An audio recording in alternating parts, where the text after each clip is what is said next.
Hello, everyone. Welcome to another episode of the Rice Podcast. Today we have a super awesome special guest that I met on Twitter. Logan, could you go ahead and introduce yourself? Yeah, I'm Logan. I live in the Austin area. I work as a product manager for a startup here in Austin. I graduated from Baylor with a degree in engineering. Also played baseball at Baylor while I was there. I was a 3-year starter.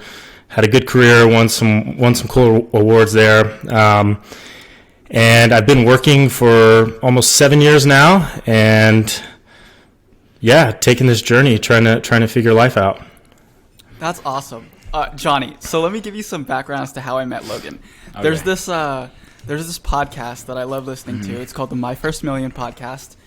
They talk about business ideas, and they talk about like content creation. And one of these days I went on Twitter and I left a review like, oh, this podcast is good because of this, this, and this. Logan just likes my tweet. I check out his Twitter profile, and his pinned thing is, I have 0 followers. I'm trying to get to 100K in a year. Here's how I'm going to do it, or something like that. And immediate from there, I was hooked. Can you tell us about your journey, Logan? Yeah. I see people building these crazy audiences on Twitter. I see how valuable they are.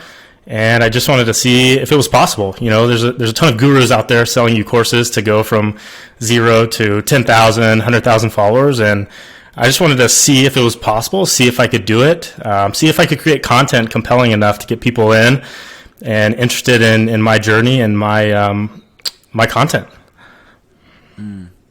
Yeah. I took a What's look your at main hook? Yeah, the main hook. I want to run a bunch of experiments. I want to just test everything. The Twitter experiment is one of those tests I want to run. But I have an e-commerce store on the side, and I want to grow it. But I also want to test a bunch of different things to see what can really grow this e-commerce store. I'm really into health and fitness, and I want to just experiment with a bunch of different workouts, a bunch of different training styles, a bunch of different running techniques. So that's my hook for now. And in hindsight, having that as a pinned tweet, telling people that I'm going to go from 0 to 100K, you know, I don't know if that's a good idea or not. I don't know how many people have landed on my profile and are like, this guy's crazy, I don't want to follow him. So, yeah, we'll see what happens. I think that's so interesting. I think it's awesome. Because Kyle, I feel like Kyle likes this so much just because he sees so much of the stuff that he does too. And like looking at your Twitter, or I was reading your like blog of like where you started, and like I was like, this is like Kyle's vibe, because Kyle's like very goal oriented, and he's just like, let me do this, I want to start this, like we gotta you know, X, Y, and Z, and all this is the plan to get there. And I'm like, that's something that, you know, I admire about Kyle, and then seeing that in other individuals, I'm like, wow, that's big brain, bro, big brain, dude. No, it's really cool. So your pinned tweet was sent on April 13th. Why that day? That's just the day I decided to start. I had been thinking about it for a long time. I'd been playing around with some content ideas in my head, and that's just the day I, you know, opened up Twitter and decided to write a thread and pin it up there and get going. Did you really have 0 followers that day? Yeah, 0 followers. So, yeah, I literally started with 0, no personal network or anything. I think I had a personal Twitter that had, you know, a couple hundred followers, but I decided to start from scratch and to see what happens. I feel like that's the only way I could have done it. You know, you see a lot of people, they start with, you know, 1,000 friends. Okay, maybe that's a little different, but starting with absolutely 0, it's been challenging. Yeah. What made you? I also. Go ahead. Oh yeah. What made you, like, you mentioned you're an engineer for a startup. What made you go into like e-commerce? Like, what kind of sparked that kind of side hustle like interest? Yeah, it kind of touching on what I was talking about earlier. It literally started as an experiment. I just wanted to see if I could sell something online, if I could create a product, write words about it, run some ads to it, and to see if I could sell something online. And that's really how it started. So I've kind of been, you know, experimenting for a while now, but wanted to make it a little more formal and sort of go a little more public with it with Twitter. Oh wow! How has that e-commerce experience been? It's been a learning experience. So I probably started early 2019, and I think I took my first real sale in November of 2019, after dealing with manufacturers, finding a product, sourcing a product, all of that stuff. And so I had a few sales in November, and then in December, I think I did like $10,000 that month in December. And then January followed it up with almost a $20,000 month. And I thought I figured it out. I was going to quit my job and do this thing full time. Then COVID hit. I made a ton of mistakes along the way, ran out of inventory a couple times, and I figured out I could sell something online, like the experiment. I did it. I could sell something, but going from there, I really didn't plan on being successful. And so that's one of the lessons I learned. Like, you should probably think about what would happen if it goes right, and what could happen if it goes right, and what you should do then. So I'm just now starting to get back into it and really focus some attention into it, and to try to get it rolling again.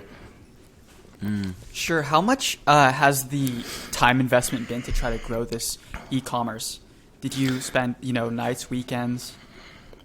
Yeah, in the beginning it was nights and weekends.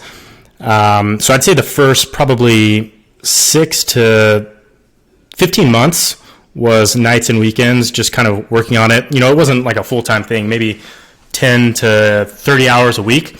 But then after it was all set up and after I had everything running, the time investment has been really low. In fact, I definitely should be spending a lot more time to try to grow it. I've really just been keeping it alive, keeping it afloat.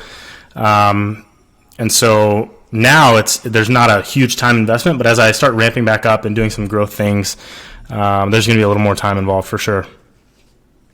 Yeah. So, how did you pick, this industry or this area is a good place to go? Maybe this is a good niche that I could attack, or what are your ways of growing it? Yeah, I sort of combined two passions of mine. I combined a passion with a product that I saw was performing well. And so I sort of married these two things and created a different product. There's other products like it out in the market, but that's how I kind of landed on, what I was going to do and where I was going to go. And then as far as growth, it's really been figuring out why people are buying it, why the customers that I do have, why they're purchasing, and building on top of that. So talking with customers is a big key there. Is this something that Are you running ads? Oh, yeah. Is this something that you're running by yourself, or do you have a support system? Maybe friends, family that you keep you going, or is this kind of solo? Yeah, it's solo. I'm doing it all by myself. I had a third-party fulfillment center. E-commerce. You can have a third-party fulfillment where you get an order, they will pick and pack and ship it for you. So I had that for a while, and then realized it was just cutting into margins too much. And so now I'm a one-man show doing everything myself, shipping, everything. That's amazing. Yeah, well, it's motivated. Yeah, it's really not that big of a deal. I think the hard part is all up front. So once you get something set up, once you've validated an idea, once you've proven that there's some sort of product market fit, after that it's sort of just maintaining. You can just kind of right now, all I'm doing is monitoring ads, responding to customer service emails, and shipping orders a few times a week. So as far as time investment, just sustaining the business, it's not that much, but it's when you want to develop new products, reach out to influencers, that sort of thing. That's where it gets a little more time consuming. Are you profitable yet? Yeah, not profitable. So that's another thing. So I sort of figured out in this game, especially with e-commerce, it helps to have more than one product. And right now I literally only have one product that I've sold the whole time. And the key is to acquire a customer and sell multiple products to the same customer you've already acquired. So anytime I send out an email to my customer list now, they'll come in and buy more of my product. So if I had more things to offer them, that would be a great way to grow. It's just, like I said, it takes time to develop those products, and I've been busy and just kind of maintaining this for a while. I just know for us, even with just this podcast, it's like if I didn't have Kyle or if I didn't have like an accountability, I don't know how long I would have kept going. But the fact that you're in there doing the e-commerce, you have your full-time job, and you're just telling yourself this is just going to keep going, you just maintain, like, that's, I don't know, I find that so incredible, like just mentality wise, because I feel like I would burn out so fast.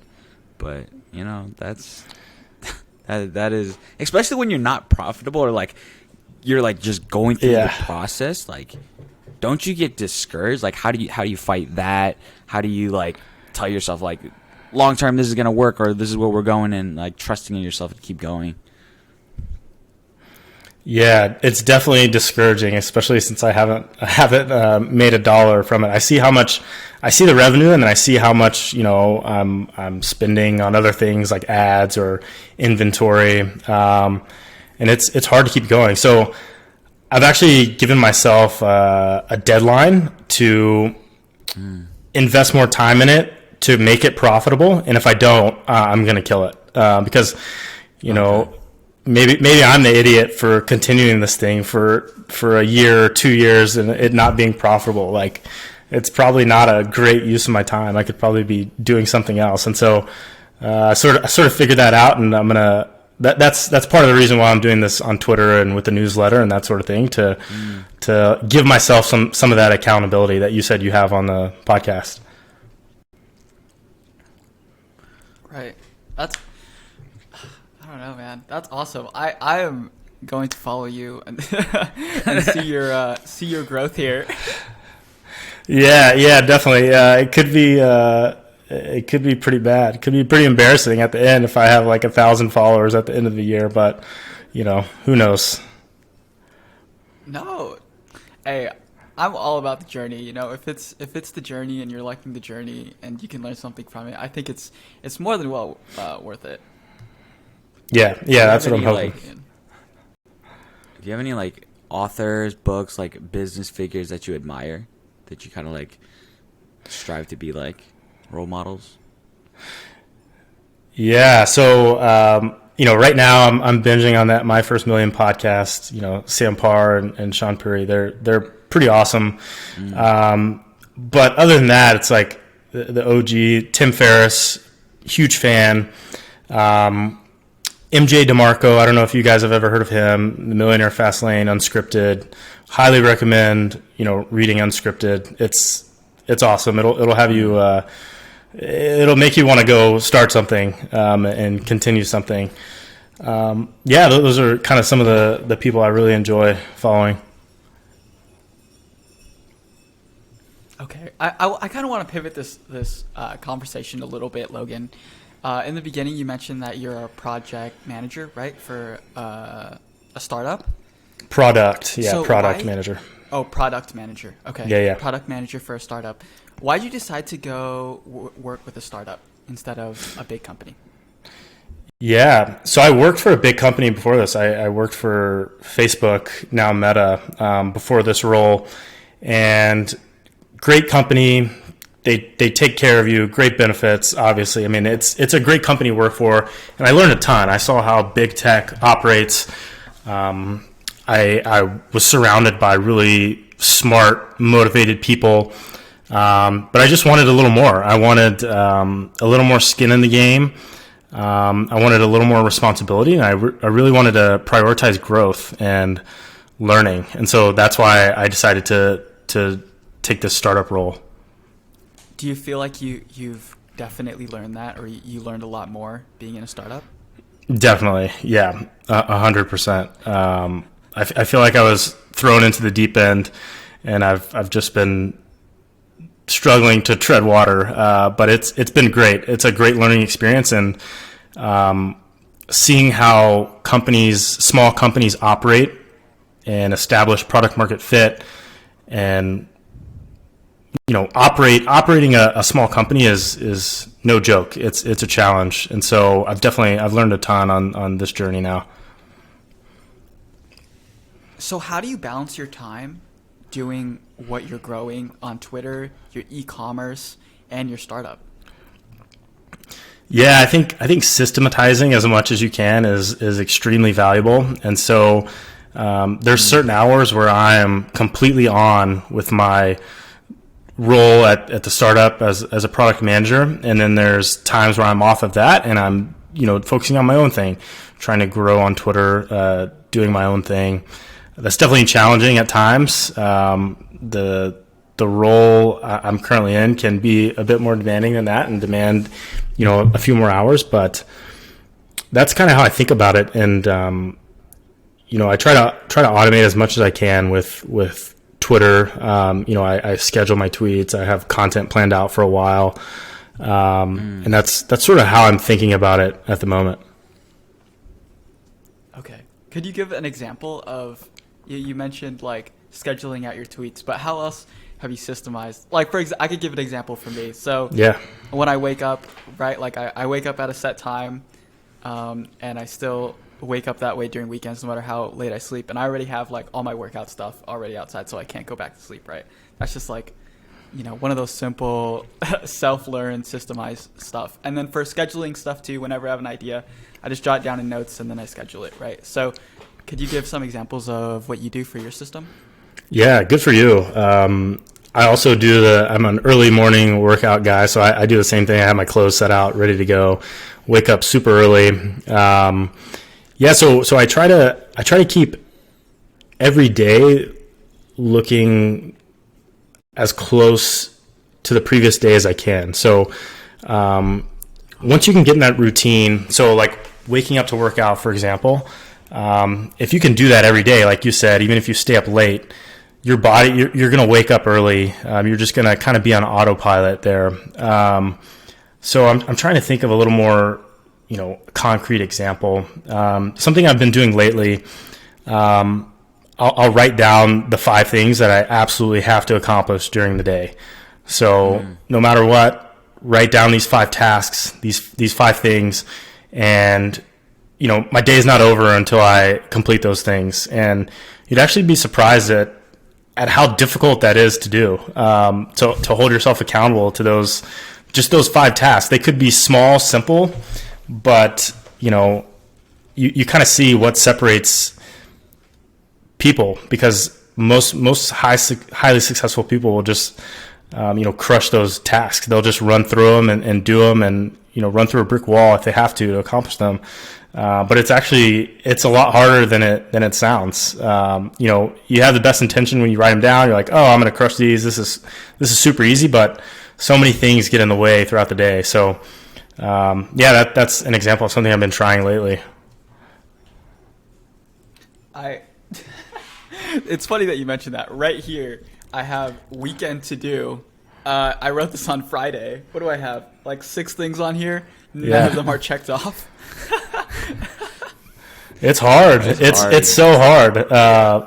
Yeah. Do you? What about you, Johnny? What?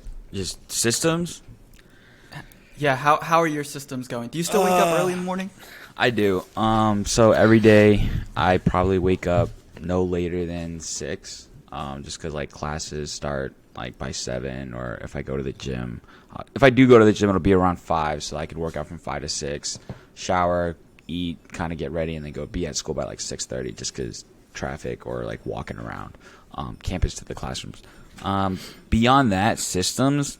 I'm the only like easy one that you guys both have mentioned is just like having your gym clothes out so you don't have to think about it in the morning, or like having your gym bag already packed or your pre-workout already like in the fridge or something. Other systems, man, I just been vibing. I don't know too much about how productive I'm being, but just listening to you guys. Oh, I say this all the time on the podcast, man. Anytime I'm listening to Kyle or like the guests that we have on, I'm like, you know what, Jonathan, this is the week. You know, like you had a great start. You know, it's Sunday talking to Logan. Logan is doing all this stuff, and you know, if you do this, if you write down 5 things, you too can be like Logan. I'm like, oh. So we'll see how motivated I am this week. Logan, you're inspiring me already. But like something I wanted to see too, because I'm really huge into like relationships, right? I love the interactions that people have. You're working, you have your e-commerce, you're a highly motivated individual, you're athletic. Do you have a family? How's your relationship with friends and family? Yeah. I'm married. I met my wife at Baylor. She was a soccer player at Baylor, so we were both in athletics together. So that was pretty cool. And I don't know if she'll listen to this or not, but don't tell her. She was probably the better athlete than I was, but nobody needs to know that. But yeah, so and then have a very supportive family. It's super important to have people in your corner to just do life with. And so she's definitely helped me pack orders before, ship some orders with this e-commerce thing when I get in a bind. And it's nice to have somebody to talk with about, these stressful things that we have going on. Athletes, oh my goodness. the whole package. Logan, athlete, wife, athlete. If she has kids, athletes.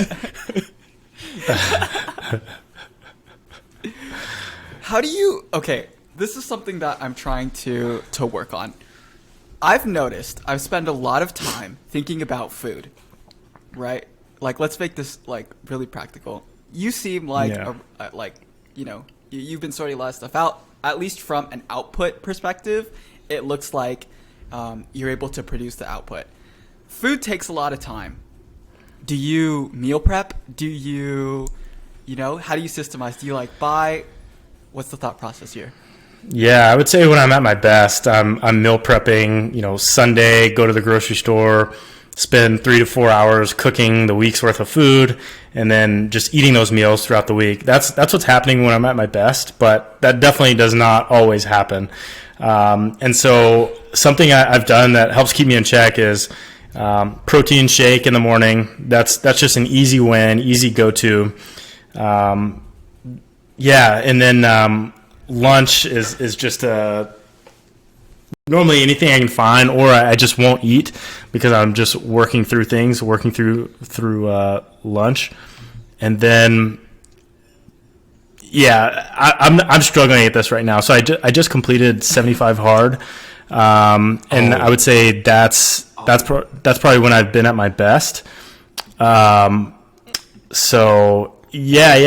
other than that, I've been grinding and trying to make it work. Well, let's go to that. Could you talk about 75 hard. Yeah, have you guys done it? Do you guys know what it is? I know what it. I haven't done it, but I know what it is, and just seeing.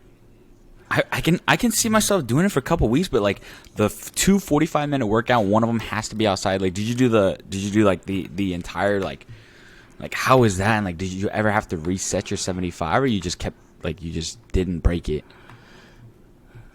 Yeah, I did it. So I attempted it last year, and I got 41 days in. And then here in Texas, we had the worst snowstorm ever. We happened to have 10 family members from our family staying with us, and they got stuck. No flights were going out, and so I had to cancel it last year. So this was my second attempt this year, and it was definitely a grind. I'd say the first 15 days are kind of tough, but after that, you're pretty much cruising. You're just used to it. And you just do it. You just get the work done. There's just no room for excuses. If you want to complete the program, you complete the program. And outdoor workouts don't have to be intense. They could be a 45-minute walk, or a 45-minute weighted vest walk outside, or a minute run, 2-minute walk.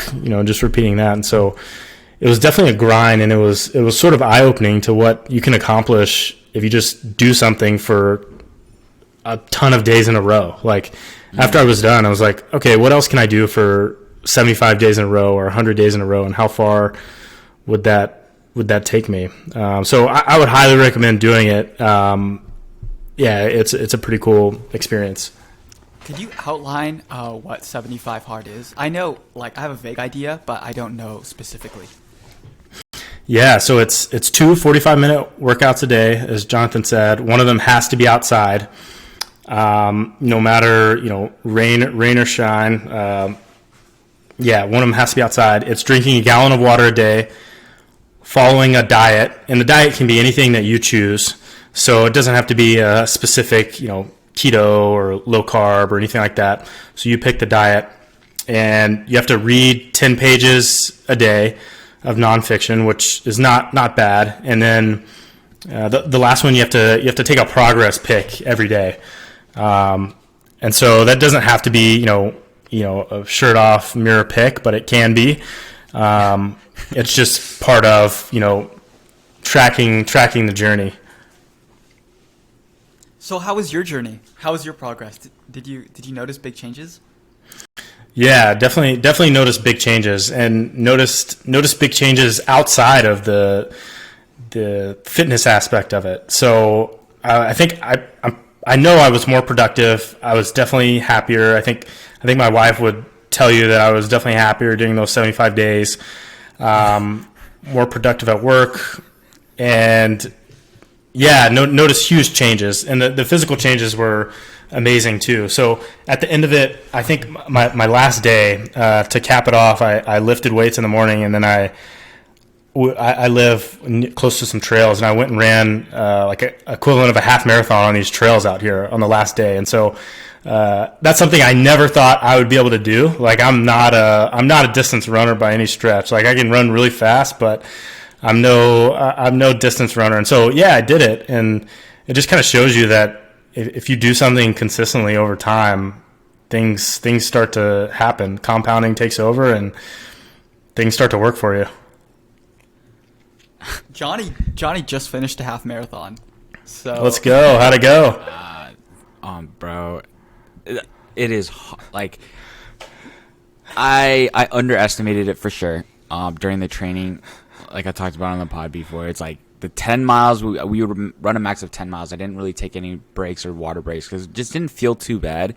But on race day, like I started cramping around mile 11. Like if I tried to change my pace a little bit, I felt like my muscles would start cramping. So I was just like, okay, let me just stick to, because the ideal goal was by mile 11 start to ramp up the pace and then just like keep pushing a little harder, just if I have enough energy. But the minute I took like a couple steps and tried to alter my pace, I just felt like almost a cramp, and I was like, okay, no. Let's just make sure we get to the finish line and not injure yourself. So I don't know if I'll do it again. I mean, I'll probably do it again, but it was something that was like nice to train for, just because like you have to do this. There is a deadline. Like you've signed up for a race date. So I think that aspect, and now that you're talking about 75 hard, it just. Logan, I might have to get motivated and do 75 hard. It's a good one. I was considering 75 hard too. Yeah, this is awesome. I think you got to do it. You should. Oh, and the big thing with 75 hard. Well, not the big thing, but following a diet means no alcohol, and so that was kind of tough for 75 days. Like I enjoy a drink every now and then, and so. That was, but honestly, once you get past like 10 days or so, that's just part of it. That's just how it goes. How did your knees feel after the half? The first day, like the race day, my knees, the joints hurt. Like I felt like it was a little bit inflamed. So it hurt the most on race day afterwards, and then the next day. So I ran it on Sunday. Monday it was my calves. And my legs, like the muscles were actually really sore. And then by Tuesday, it was like almost all gone. And by Wednesday, it was like that's nice. Normal. Yeah, but I haven't ran in 2 weeks. Yeah, that was like 2 weeks ago. I haven't ran, but I'm like I don't want to really lose all of that either. I like put in like a month and a half, 2 months worth of training, so I should probably just start running a couple miles here and there to keep it up. So 75 Yeah, hours yeah. I had never ran like. Yeah, I would highly recommend. I had never ran over like 5 miles when I did that, and it just killed my knees after it. So it probably wasn't the best idea. Oh, so you just ran That's like some David Goggins stuff. like just blindly. Yeah, Like, I just only did ran it. 5 I miles didn't previously, train at just- all. Yeah, because I was doing my 45-minute outside workout, so I would go run, and so I would run, 3 to 5, maybe 6. Maybe I ran like 6 miles, but never anything like 10 or 8 or anything like that. And so, it was a rude awakening for the knees. That's still Out of all the things that 75 hard, out of all those goals that you needed to do, what was the hardest? Honestly, for me, this is going to sound stupid, but it was taking the progress pic at the end of every day. Just because it's such a little thing, it's so easy to forget. Like, the 2 workouts, you're going to know whether you did that or not. Like, you're not going to forget to do those. That's what you signed up for. The gallon of water, if you have, a jug or a half-gallon water bottle, you're not going to forget that. You're not going to slip up and eat a piece of cake. Like, you're going to know if you fail. But taking that progress pic at the end of each day was actually really tough and really challenging. And it's a small thing that it's easy to miss. I'm starting 75 hard tomorrow. Oh my I'm goodness. ready. Do it. There, that's 70 going on the Twitter. Oh my goodness. 75 hard just seems so deep. That is like Logan was saying. I feel like for me, the biggest thing would be no alcohol. Like I feel like I enjoy like a beer or two, like with friends and stuff. Because it's like a social thing, and I'm just like, okay, I'll just drink water and give me a soda or something. Oh, that's Come on, Johnny, we gotta try it. We have Logan right here. He did it. He said it pays off. At the last day, the dude ran equivalent of a half a marathon. Yeah. Come on, bro. Logan's a different breed. Just talking to Logan now, he's a different breed, man. Different breed. No, that's the thing. I'm definitely not. No. Definitely not a different breed or anything. You can definitely do it. So, have you always been like this, Logan? Have you always had these goals, try to reach them? Have you always wanted to do these big things ever since you were little, or is this something that you developed? Yeah, I'd say I've had big goals ever since I was young. My parents were both school teachers, and so school was always super important growing up. And I would participate in math competitions, and I would come home every night and do school. And I graduated as salutatorian of my high school, and so that was like a big goal that I set out to be valedictorian. Didn't get there, but salutatorian is pretty close. So yeah, I'd say I've always been pretty goal oriented and trying to do some cool things. Do you remember your first big win or your first big goal that you tried to do and you actually got it? Wow, that's a good question.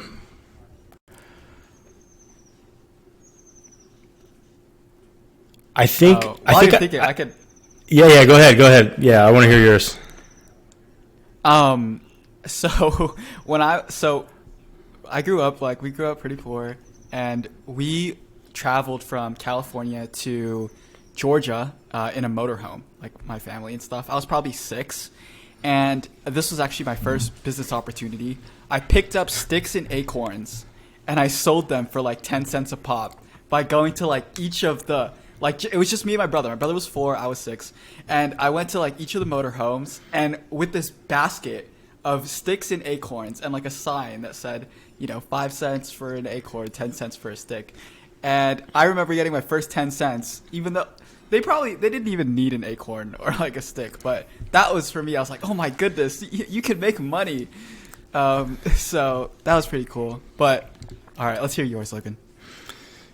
Yeah, well, I was gonna say just going to play baseball in college. That was a pretty big goal that I set for myself. When I knew I was pretty good in middle school, it still took like a ton of work, a ton of effort, and a ton of time to do that. Starting in high school and then setting that goal to play college athletics. So I'd say that's probably the biggest one that I remember hitting. So nothing like a 6-year-old selling acorns. That one's pretty cool. No, hey, playing D1 college college baseball is so much cooler. Did you like That's so cool.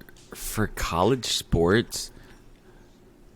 How did you like engineering is like a hard degree, and then how was your schedule like in college? Yeah, it was rough because people don't realize college athletics. It's pretty much a full-time job.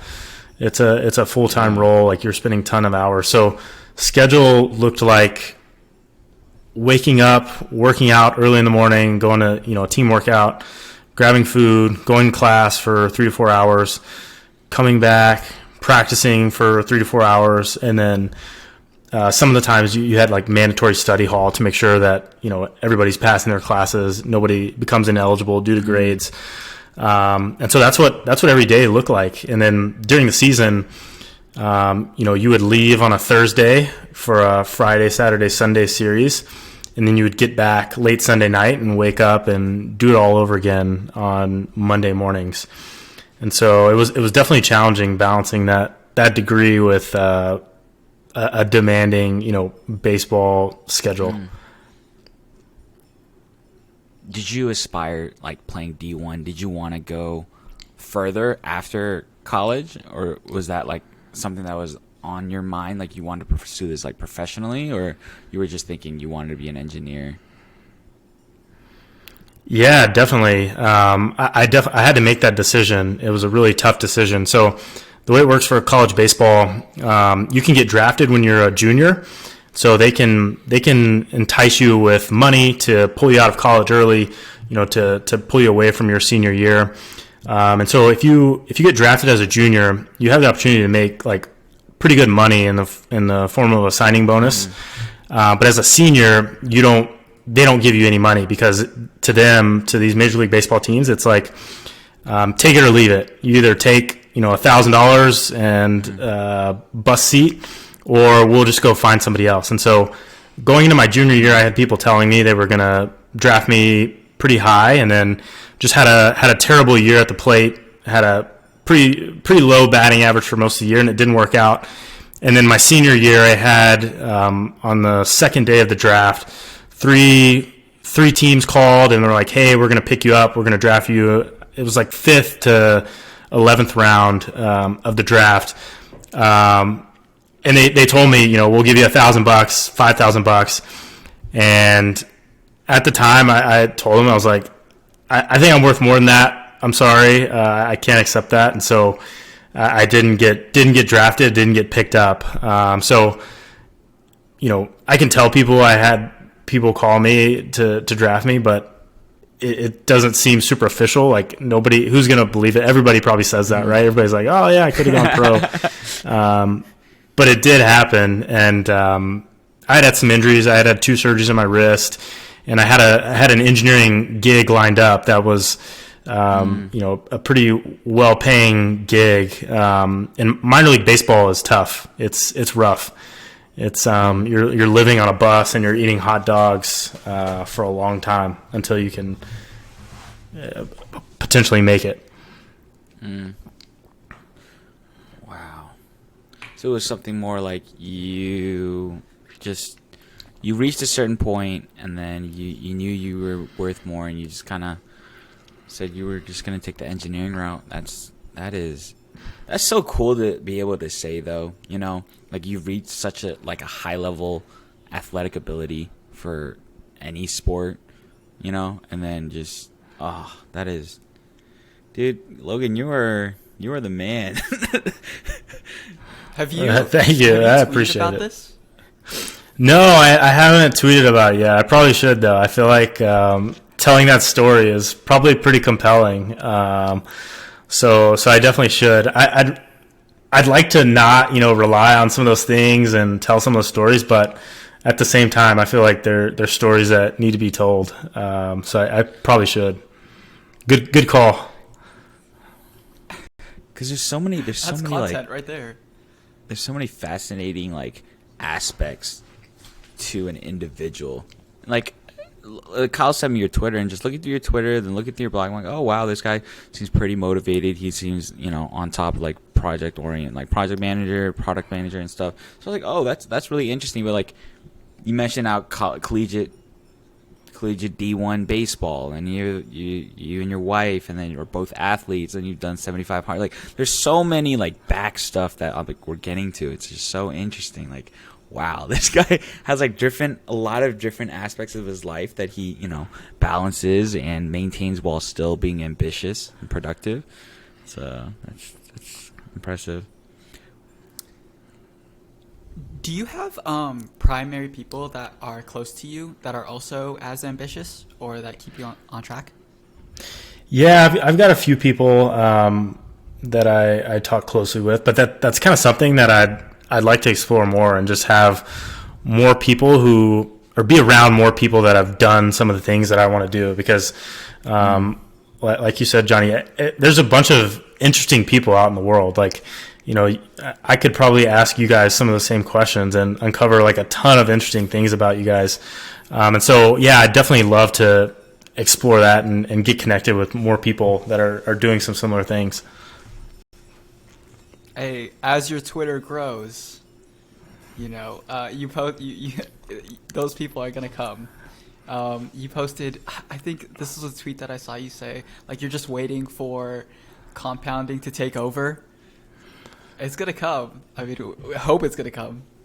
Yeah. You have to have a little faith that it'll happen, because in the beginning it's super slow. It's like investing money, right? You can watch every dollar you put in, and it's not going to grow a ton, but at some point it's going to take off and do some crazy things. Right. Are you into crypto at all, Logan? I'm a little bit into crypto, so I just dollar cost average into a couple different cryptos over time.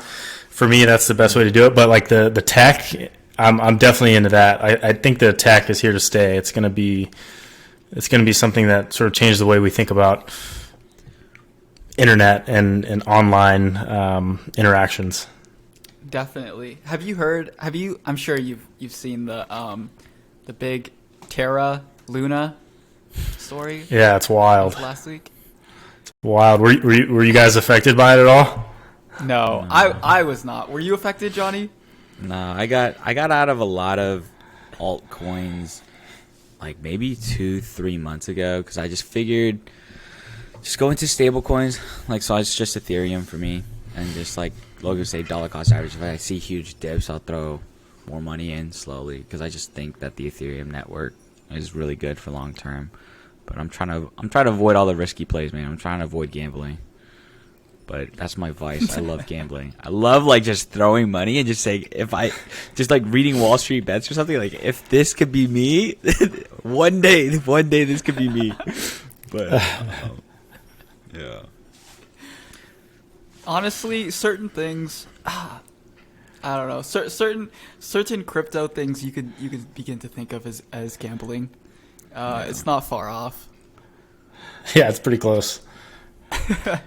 Before we start to kind of wrap up, Logan, do you have would you say do you have certain instances in your life where you would say that those were turning points, in the way you were thinking, or these are defining moments where you felt like you've matured by going through this? Yeah, great question. I think for the most part, it's just been a consistent effort over time. I think one example comes to mind. That junior year when I was supposed to get drafted for baseball, I had the worst year hitting that you could ever have. Like, I don't know if you guys have ever heard of the Mendoza line, but it's this. There was this Major League Baseball player with the last name Mendoza, and basically it's the batting average that you get down to as a hitter, where it's not worth it to keep you in the lineup anymore. Like, it's not worth it to have you playing in the field. And so I was dangerously close to that. It was a rough year. I couldn't hit anything. I was striking out a ton. But I was left in the lineup, and I played center field and had a great year in center field and ended up winning a Gold Glove in center field. So that's an award for the best center fielder in the country. And that sort of showed me that even when times are super tough, when you don't want to roll out of bed in the morning, if you just keep going and keep putting in the effort, rewards come and they happen. And so that's sort of like that blind faith that compounding will take over. So I'd say that was a pretty big turning point for my life, and it's a pretty cool trophy too.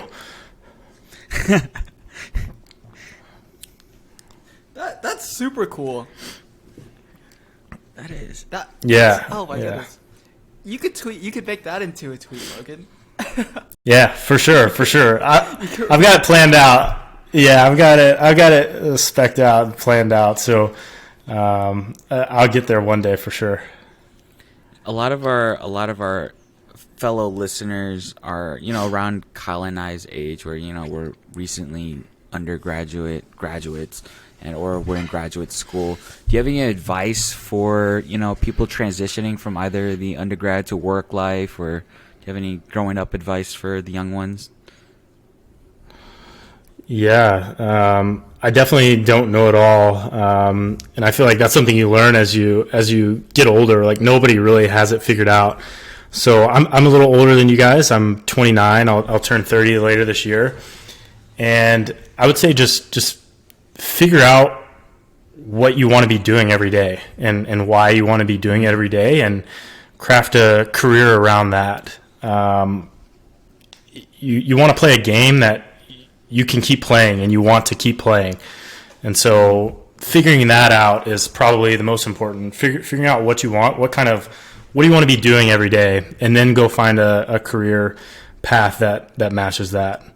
So that's where I'm at now. That could definitely change over time. I'm no expert here, but that's what I would tell somebody that's a little younger than me.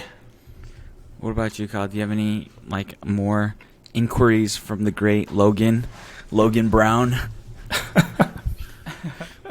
I guess what game do you want to be playing, Logan? We'll end with this question. Yeah, great question. I'm still figuring it out for myself. I think I want to be. You know what? That's a great question. I should definitely spend more time on it. I want to be creating content, I think. I want to be sharing things that I'm learning, and I want to be trying things. I want to try a ton of different things just to see if I can do it, see what happens. I want to do a bunch of experiments and try a bunch of different things. Like, is it possible to go from 0 to 100K Twitter followers in a year, starting from 0? I don't know. I think I want to be doing things like that. Yeah. No, that's awesome. There you go. So, listeners of the Rise Pod, you heard it here first. Go follow Logan. You want to give them a shout? You want to give a shout out, Logan? Yeah. It's at Logan Brown SWS. So, yeah, go give me a follow. Everyone counts at this point for sure. Let's go get this man to 100K in a year. It's gonna be awesome. We'll be here for the journey. I'm definitely rooting for you. Thank you for hopping on the pod, Logan. Thank you for sharing your story. Super awesome. Awesome. Thanks, guys. Bye, everyone.